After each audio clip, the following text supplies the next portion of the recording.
Okay, so that was welded on 3 sides. Give it a cut with my little cutter and some zip cut work. I thought, why don't I try my hammer drill?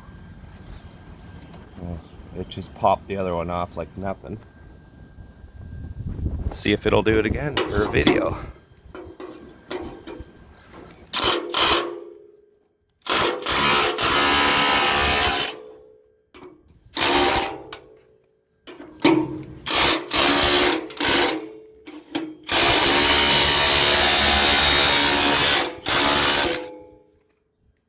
Of course not, because it's on video.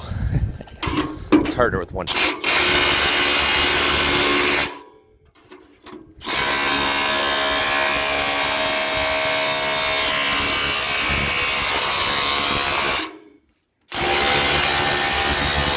it goes.